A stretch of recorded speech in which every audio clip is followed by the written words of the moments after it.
नव भारती हिंदी पाठमाला कक्षा 2।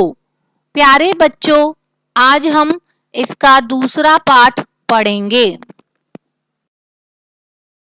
पाठ 2, बीरबल की सूझबूझ चित्रकथा। बच्चों, आपने अकबर और बीरबल की कहानियां तो सुनी होंगी। उन कहानियों में से ही एक कहानी है बीरबल की सूझबूझ।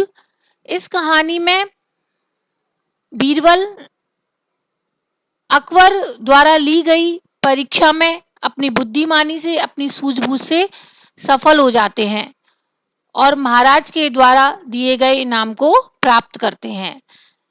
यानी बच्चों, इस कहानी में बीरबल की बुद्धिमानी और सूझबूझ का वर्णन किया गया है। शब्दार्थ। बच्चों, यहाँ इस पाठ में आए शब्दों के अर्थ दिए गए हैं।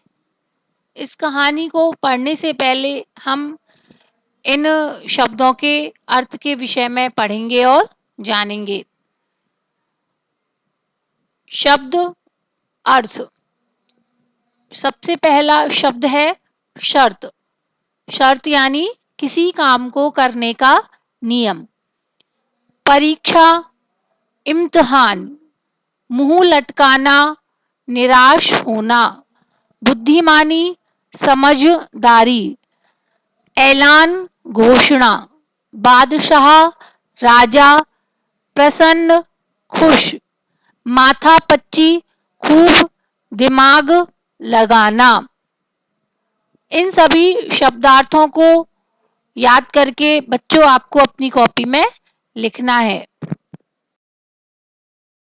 बीरबल की सूझबूझ चित्रकथा। बच्चों, इस कहानी को पढ़ने से पहले मैं आपको इसका थोड़ा परिचय दे देती हूँ। ध्यानपूर्वक सुनिएगा। प्रस्तुत कहानी में बादशाह अकबर एक बार अपनी सभा में बैठे हुए थे और उन्होंने सभा में बैठे सभी लोगों की बुद्धि की परीक्षा लेने के लिए बोर्ड पर एक लंबी रेखा खींचकर कहा कि आपको यह रेखा बिना मिटाए छोटी करनी है। सभी लोगों ने उस रेखा को छोटी करने की कोशिश की, लेकिन कोई भी उसमें सफल नहीं हो पाया। अंत में बीरबल ने अपनी बुद्धिमानी से उस रेखा के नीचे एक लंबी रेखा खींचकर उसे छोटी कर दिया। सभी लोगों ने बीरबल की प्रशंसा की और महाराज ने उसे इनाम दिया। इस प्रकार इस पाठ में बच्चों बीरबल की बुद्धिमानी, उसकी सूझबूझ का वर्णन किया गया है। आइए बच्चों, अब हम इस पाठ की शुरुआत करते हैं। एक बार बादशाह अकबर ने राज दरबार में बैठे लोगों की बुद्धि की परीक्षा लेने की सोची। उन्होंने बोर्ड पर एक लंबी रेखा खींची और ऐलान किया, यानी घोषणा की। ऐलान यानी घोषणा। घोषणा की कि जो भी इस रेखा को छोटी कर देगा उसे इनाम दिया जाएगा। राज दरबार में बैठे सब लोगों को यह काम बहुत आसान लगा। यानी जितने भी लोग राज दरबार में बैठे थे उनको उस खींची गई रेखा को छोटा करना बहुत ही सरल लगा। सब मन ही मन सोचने लगे कि ये कौन सी बड़ी बात है, उस लंबी रेखा को मिटा दो बस। यानी जो अगर रेखा छोटी करनी है तो इस लंबी रेखा को मिटा दो तो वो छोटी हो जाएगी। तो एक व्यक्ति बोला उनमें से, ये तो बच्चों का काम है। इस आसान काम को सुनकर सब मन ही मन खुश हो रहे थे, यानी सब प्रसन्न हो रहे थे। तभी बादशाह अकबर बोले, लेकिन एक शर्त है। तो उनमें से एक व्यक्ति बोला, कैसी शर्त हुजूर?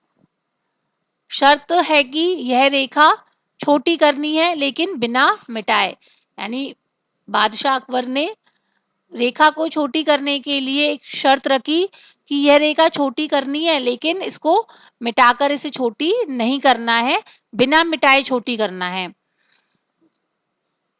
यह कैसे हो सकता है? शर्त सुनकर सब चौंक गए। यानी सब सोचने लगी कि ऐसे कैसे हो सकता है कि रेखा को बिना मिटाए छोटी किया जाए। यह सब सुनकर सब चौंक गए। सबसे पहले मंत्री जी आगे आए, बोर्ड पर खींची रेखा को एकटक देखते रहे कि इसको कैसे छोटा किया जाए।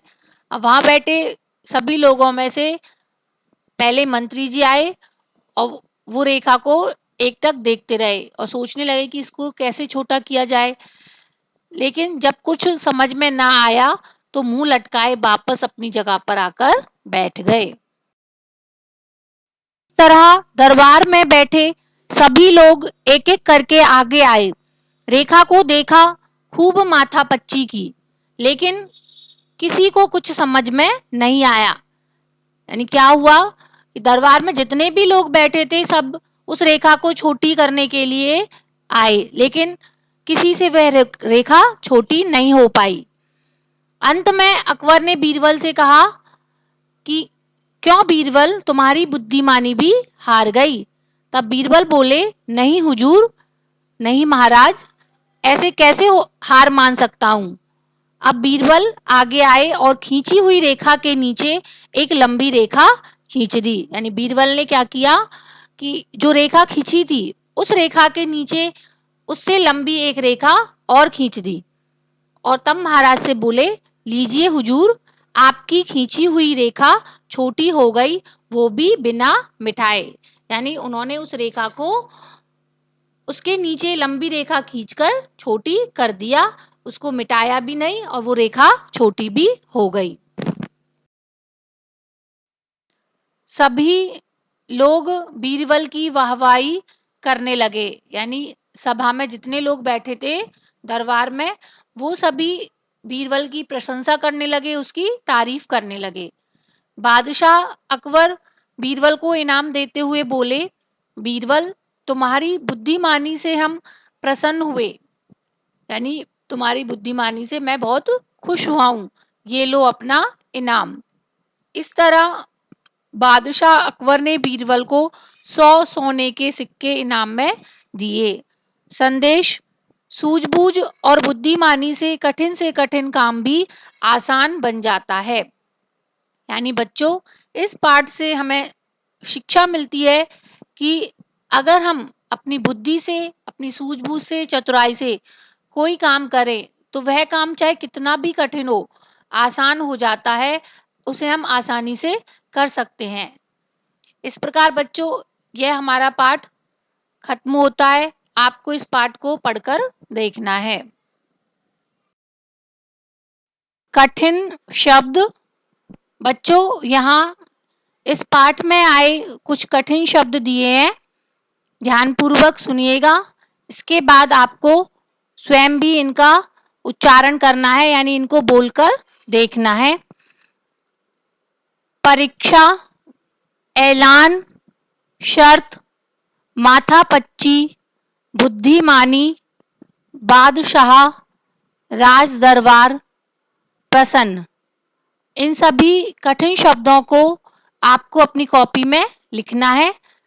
जैसे मैंने आपको पहले बताया था कि 3 कॉलम्स बनाने हैं और फिर उनमें लिखना है और इनको लिखते समय बोलना भी है। अभ्यास। यहाँ बच्चों इस पाठ में आए कुछ प्रश्न और उनके उत्तर दिए गए हैं। क, किसने कहा, लिखिए। यानी बच्चों नीचे 2 वाक्य दिए हैं और इसमें बताना है कि यह वाक्य किसने कहे हैं। इन वाक्यों के आगे इनके उत्तर दिए गए हैं। फर्स्ट, जो भी इस रेखा को छोटी कर देगा उसे इनाम दिया जाएगा। यह वाक्य किसने कहा था? बादशाह अकबर ने। सेकंड, लीजिए हुजूर, आपकी खींची हुई रेखा छोटी हो गई, वो भी बिना मिटाए। और यह वाक्य कहा था बीरबल ने। अगला प्रश्न है ख, दिए गए प्रश्नों के उत्तर लिखिए।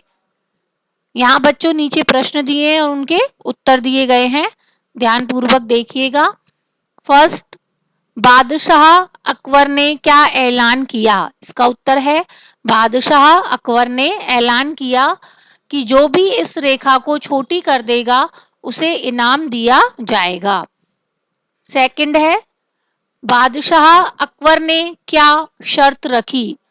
इसका उत्तर है बादशाह अकबर ने रेखा को बिना मिटाए छोटी करने की शर्त रखी। थर्ड क्वेश्चन है बीरबल ने खींची हुई रेखा कैसे छोटी की? उत्तर है बीरबल ने खींची हुई रेखा के नीचे एक लंबी रेखा खींचकर उसे छोटी कर दिया। क्वेश्चन नंबर 4 बादशाह अकबर ने बीरबल को इनाम में क्या दिया? इसका उत्तर है बादशाह अकबर ने बीरबल को 100 सोने के सिक्के इनाम में दिए। प्रश्न है ग दिए गए शब्दों को जोड़कर लिखिए। बच्चों यहाँ देखिए 2 शब्द दिए हैं और उन दोनों को जोड़कर एक शब्द बनाया है। आप इन्हें देखकर समझिएगा। फर्स्ट राज प्लस दरबार, इन दोनों शब्दों को जोड़कर शब्द बनाया है राज दरबार। अगला है बुद्धि प्लस मानी, तो इन दोनों को जोड़कर शब्द बना बुद्धिमानी। थर्ड माथा प्लस पच्ची, दोनों शब्दों को जोड़कर शब्द बना माथा पच्ची। अगला है महा प्लस राज, इन दोनों को जोड़कर शब्द बना महाराज। इस प्रकार बच्चों यहाँ इस पाठ के प्रश्न उत्तर दिए गए हैं।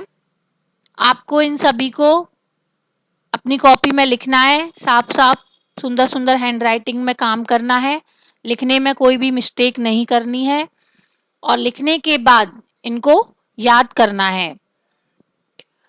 और इसके साथ साथ इस पाठ को पढ़कर भी देखना है, जिससे आपको यह पाठ और अच्छी प्रकार से समझ में आ जाएगा।